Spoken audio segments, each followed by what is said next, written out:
The timing of Derek Carr's reported shoulder injury is odd. Ladies and gentlemen, the backdrop, Chris Sims and Mike Florio. Look, the whole Derek Carr Saints situation at this point, I think, is odd. I mean, we are filming this on a Tuesday. So Friday, the news breaks, Saturday, Sunday, Monday, Tuesday. We are on day 5, and we still don't really know anything. Like, we heard the news came out. The news was breaking. It was important. It was seemingly season ending, seemingly pretty finite, pretty like, okay, here it is. But then you wait and there's no information. Is he hurt? What's hurt? Does he need surgery? Is he going to get the surgery? Apparently he's in Italy or France, so the news comes out while he's on vacation. You know, like, what's going on? Who leaked it? Why would they leak it? Is he, I mean, at this point, I'll tell you how crazy it is. At this point, there is a 0% chance that Derek Carr could be the starting quarterback for the New Orleans Saints this year at some point, which is insane because 4 or 5 days ago, we were thinking, okay, well, season's over. Like, what do? What's the situation? If he comes back and he's like, no, actually, guys, shoulders chill. I just need about a month, 2 months to heal up. No surgery. We're good to go. Well, what do you do then, right? Here's what we learned on Friday. This was a strange little Friday afternoon bad news dump. And usually the bad news dump is somebody's suspended, somebody's in trouble, something bad's going down unrelated to football. Yeah, this is out of nowhere. Lost. Derek Carr, who had the hand injury that ended his season prematurely, had a concussion at the same time, I believe. He's had a history of injuries over his career. All of a sudden, he's got a shoulder injury, according to Ian Rappaport of NFL Media and others reporting the same thing. Shoulder injury that may keep him from being available in 2025. It wasn't specified whether it was entire season of unavailable, just may affect his availability for 2025. He's contemplating surgery. It's like, where the hell did this come from? Yeah, what happened? I mean, I think now that, like I said, I think we all expected the news to break and then another news story to break where it's like, okay, Carr may contemplate surgery, and then 2 days later, he has a torn rotator cuff, or he has this, and the timeline is this. We still don't know, which is nuts. How did he get injured? There aren't many details as to how it happened, when it happened, where it happened. Is it lingering from last year? Yeah. Was he, remember when Andrew Luck had the shoulder injury and there were rumors he did it snowboarding? Remember all that stuff from 6-7 years ago? So there's no meat on the bone. All we know is he's got a shoulder injury that may need surgery. We don't know how it happened. We don't know the specifics on how long he'll miss, but we know the Saints have a problem now. I do. I vaguely remember, like, on the sidelines last year, him kind of doing something with his shoulder, kind of maybe when he got his concussion too, right? And I remember people kind of referencing he was just beat up in general. I don't know if it's from that either, but your point is the point I'm going to make. Why is this happening now? Yeah, I mean, like, think about it, okay? If what Chris is saying is correct, and that at certain points last year he was, like, banged up on the sideline doing this, if it was part of the Giants injury, if all that is possible, then he should have had the surgery back then. He was already out, right? He's already out with the hand. He's already out with whatever. Have the surgery. If you need it, if it is a thing, and you're already out, and you're already hurt, and the season's already over. I mean, think about how far into the offseason we are from the Saints' last game. So if this is something that has lingered, if it is something that he was dealing with towards the end of last year, he should have had this surgery the second he knew he wasn't playing anymore. If they say, okay, well, he's not going to play in the season finale, have the surgery right then. All right, well, he's out for the last 2 weeks. Boom, have the surgery right then. Waiting less than 2 weeks before the draft to throw this out there, nuts. This is like one of my pet peeves in the NFL. We've had no football since the first week of January. Okay, we've had all this time to get healthy. Now it's time to get back to work. What is it with NFL players or Derek Carr specifically in this that now it's time to go to work? Now I'm going to go, let me check my body out to see if I'm okay from football I played 3.5 months ago. That's one I don't get. Have we not thrown a football all through January or February at Ben all? Roethlisberger used to not do it. Well, so I know, Derek and that's Carr doesn't rare. either. But that's rare. That's rare. He's rare in that way. I don't know too many that were just like, I'm just not going to pick up a. But by the way, this is totally unrelated. I've had a lot of people in the comments or on Twitter ask me like why I care what Derek Carr has been doing, because we've been very critical, or we've criticized Derek Carr of not being around, not being available on social media, not making a statement when Kellen Moore got hired, not there for Radio Row, not there for the Super Bowl, whatever. And there's a contingent that's like, well, I mean, he can just do whatever he wants. Like, who cares? Why do you care? Listen, if you work for a company and things are happening at your company, whether externally or internally, you expect to hear from the leadership team of that company. Very normal to wonder, oh, wow, this huge thing happened. We need to hear from the leadership team. When you are a quarterback in the NFL and you sign that contract for $150 million or $100 million or $200 million, whatever it is, you sign on to be a spokesperson, to be a face of that team for the players, for the fans, for the city that you are playing at, okay? Whether you like it or not, you are a captain of that team, you are a talisman of that team. And you have 150 or 100 million reasons why you should act like it. So the idea that, well, who cares where he is? Why are you worried about Derek Carr? Wake the hell up. He's the highest paid. It's the same thing I had to deal with when we broke that Zion story where all hell was breaking loose at his house. And people were like, well, why is this even a story? What? It's happening at Zion's house. He's the highest paid player in the city. That is news. It is important. Derek Carr, all of this is important. Where he's been, what's he been doing? Not that he hasn't thrown a football, but just the idea of, hey man, you're getting $150 million to be the captain franchise quarterback of this team. You owe it to the fans. You owe it to your teammates to be available in some sense, or to at least be visible. Okay? And now this throws a whole nother question into it, because we don't know where he's been. Man's been in Area 51, and apparently they don't have physical therapists in Area 51. Okay? Because he's been gone pecan out of the public eye for months, and now he comes back,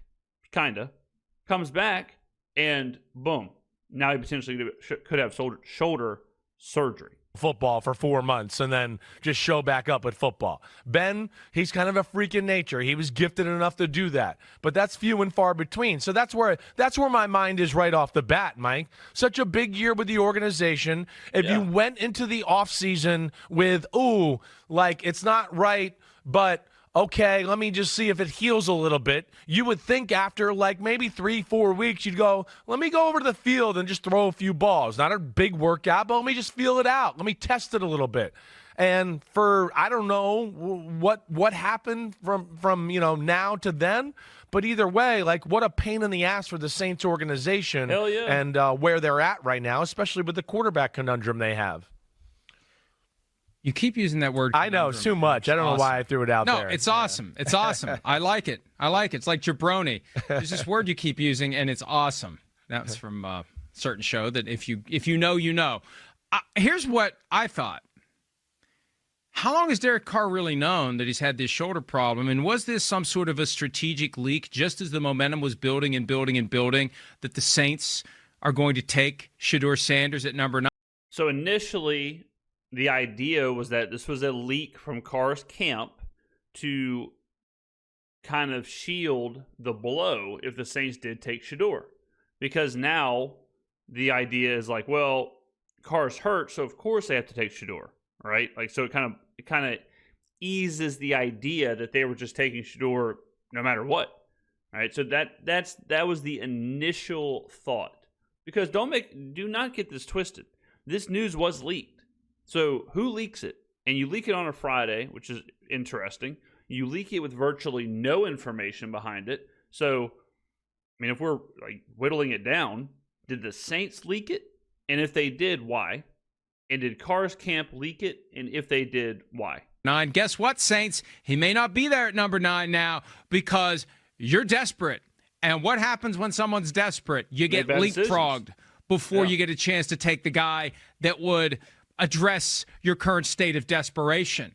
And look, there was some weird stuff that was going on between the Saints and Derek Carr. 100%. Before they took his salary and converted it to a bonus to manage the cap. They were in a bad spot. There was no good way out. So they took the least of the bad options. And I was told after it happened, he could still be traded later in the year. He could be a post-June 1 trade.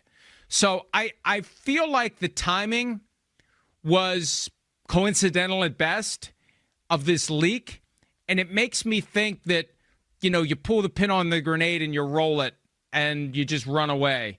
And I feel like Carr or his agent's fingerprints are on the timing of this because this is, hey, Saints, it'd be a shame if you're not able to draft Shedeur Sanders now. I don't know what to think about this altogether. Now, oddly enough, and I'll say, if Florio is right, that is nefarious as hell.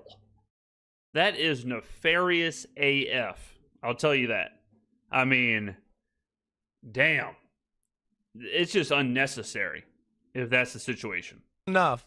Before this came out and some of this injury stuff, right, which I had no idea was coming down the pipes, and we were going to hear about that Friday, I was starting to reach out to people about a story we keep talking about, right? A kind of a little bit like, damn, the Shedeur Sanders is going to be the biggest thing in the draft.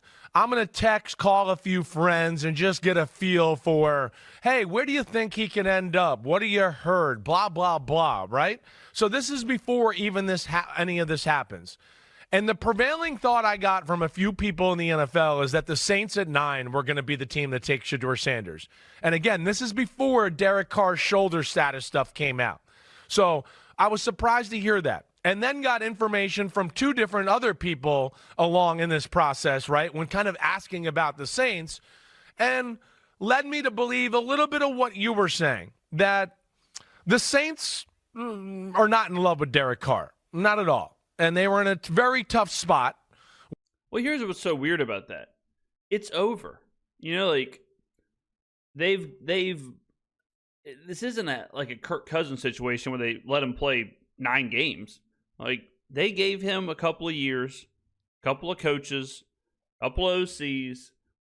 It was all kind of just a mismatch of unfortunate events to no fault of anybody's. Carr got hurt, the firings of the coaches, the interim coaches, the other injuries, whatever. It just didn't work. But no harm, no foul, okay? It seems like everyone can just agree to disagree and say, look, we tried this. Didn't work. We're coming to the end of it. We've given you your money. Now we're going to go ahead and offload after this year. 4-year contract. We're going to let you play out 3 of the 4, and then we're going to amicably split. But now it's this circus from whatever side. And it just doesn't need to be that. It doesn't need to be the situation. So whether it is Carr or the Saints or some other team or another, this just seems like it's overcomplicated, a situation that doesn't have to be this complicated. And what I hope happens at this point, I hope the Saints don't take a quarterback at 9. I hope they roll with Spencer Rattler. I hope they look desperation in the eyes and say, you know what?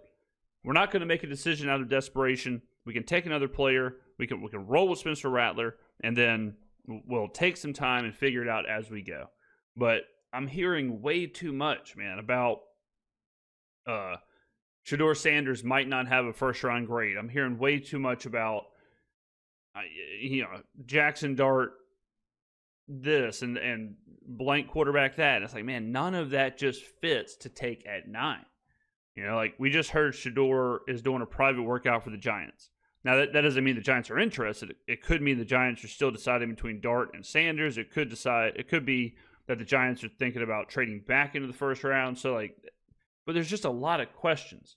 And we are 9 days away from the draft.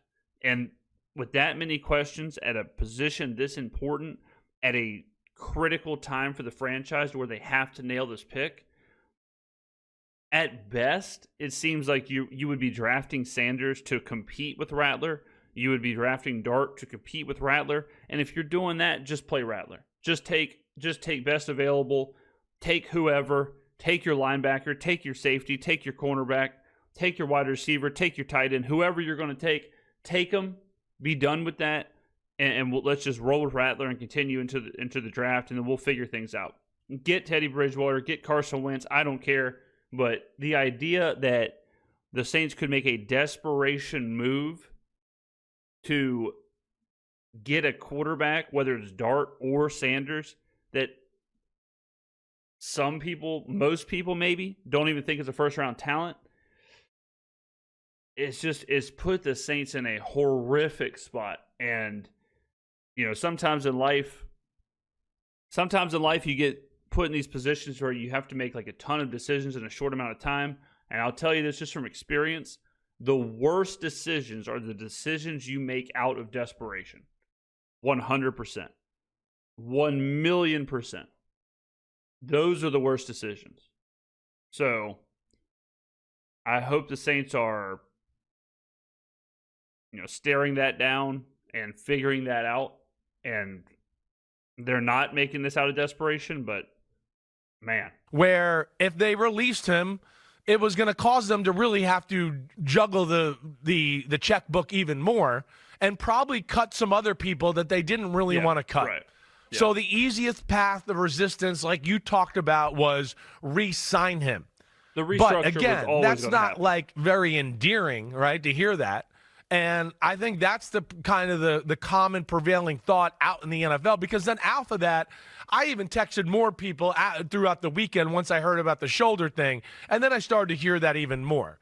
That, yeah, this is an organization that's certainly not tied to Derek Carr. They don't love him in general anyways. They were in what a worse nightmare type of spot with we don't want the player, but the contract and the way we've done salary here in New Orleans, we got to keep him. So that kind of tied their hands. And because of that, a lot of people in the NFL, I think Shedeur Sanders will be going to the Saints, whether or not this shoulder thing happened or not at pick number 9. Yeah, that's another part that's aggravating about this, is that I don't think it's really relevant as far as like the pick, because the Saints would take a quarterback regardless, I think. The only thing this did was remove the security blanket, because then you could take Jalen Milroe, you could take Jackson Dart, you could take Kyle McCord, you could take Will Howard, and you could say, all right, well, they could just sit for a year, learn under Derek Carr. We have him anyways. Fine. But I think they were taking a quarterback regardless. All this does is now it takes the quarterback and puts them in a risky situation. It puts Kyle McCord in a risky situation, or Will Howard, or whatever, just like it put Spencer Rattler in a risky situation last year, where you got a guy who now all of a sudden you got to play.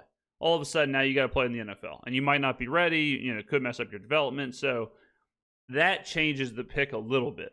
And yeah, I mean, Sims was right. And that's another part too, where this is not rare. It is not rare for a coach on the hot seat to go and sign a free agent or get his guy at quarterback, it not work out, the coach gets fired, quarterback's in the last year of his deal, or whatever, last year of his, however, it's not as technically his last year of his deal, it is the way the contract was structured. But, we saw it with Nathaniel Hackett and Russell Wilson. It is what it is. You know what I mean? Like Sean Payton had to play with Russell Wilson for a season. They couldn't get out of the contract. Him and Russell had issues with each other. It wasn't Sean Payton's guy. And then they moved on. Like why this has become such a telenovela, as they say. It's just the non-football side of it is completely it's unnecessary. I think putting the flag out there in the ground that he's got this shoulder injury that may require surgery that will affect potentially his availability for 25, it was all very vague. Yeah. Like once you get past the initial shock, it's like, wait a minute. What? Wait, how much is he going to miss? Is it season ending? Will he be ready for week 4? Like surgery? It just was odd, and it makes me think it's the next step in this awkward dance that's been going on behind the scenes.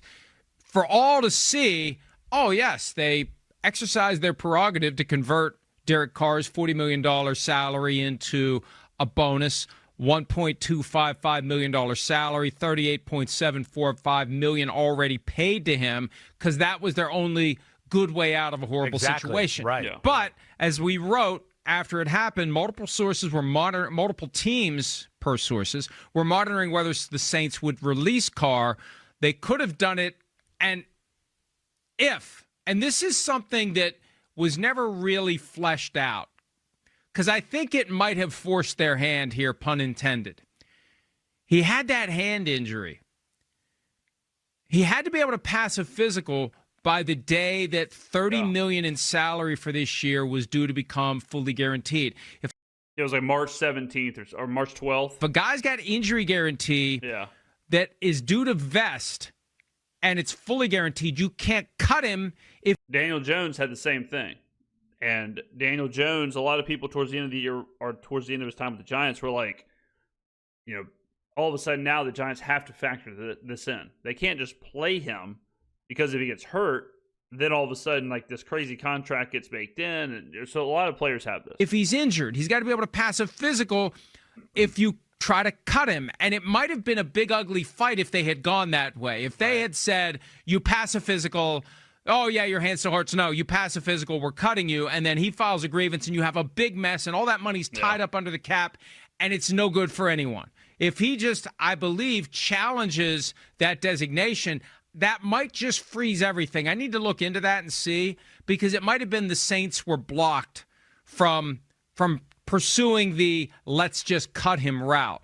So they went with convert the $40 million into a bonus, kick the salary cap can, live with Derek Carr for one more year, and then get rid of him after this season when all the guarantees go away. Hi, it's Mike Flores.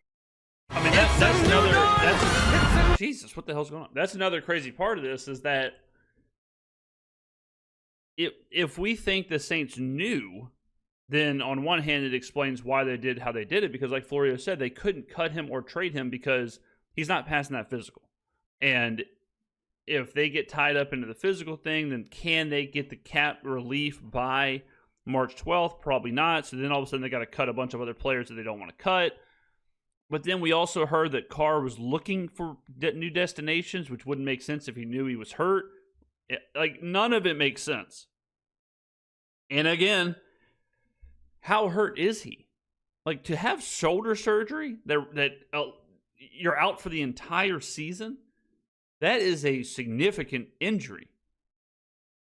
Something to the tune of like a torn rotator cuff. A torn labrum. Like those, it's not just like maintenance. It's not just like, my shoulder's kind of wonky. Let me just have shoulder surgery and I'm out for 10 months. It's like, damn. It seems pretty significant. And it doesn't take, throwing the football around during a workout to understand you have a pretty significant shoulder injury that would require a year of surgery.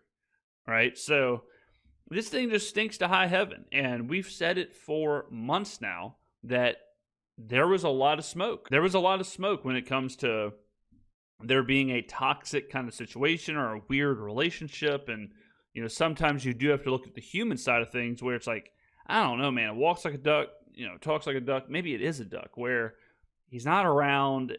We're not seeing him. It's weird not to be vocal during a new hire of a head coach. It's weird not to do this. It's weird not to do that. It's like, I don't know. I mean, something. And lo and behold, there was something. Whether it was the restructure and all that, and the possible grievance for the injuries and all, whether it was that, whether it's, they don't want a quarterback to get drafted while he's still the quarterback. I don't know, but there is absolutely something behind the scenes. And I'm not saying Carr's in the right. I'm not saying Carr's in the wrong. I'm not saying the Saints are in the right or in the wrong, but there's something. And man, this relationship cannot end fast enough for me. It's just caused such a headache, and hopefully we get more information. Like I said, there is a chance that he could, the next thing we hear is, actually, it's not as bad as we assumed. He'll have he'll have just kind of some maintenance surgery. He'll miss four games. What do you do then? Right? That changes everything. Like, we need some concrete info. All right? Ladies and gentlemen, get on down in the comments below. Thank you for watching, and I will see you in the next video.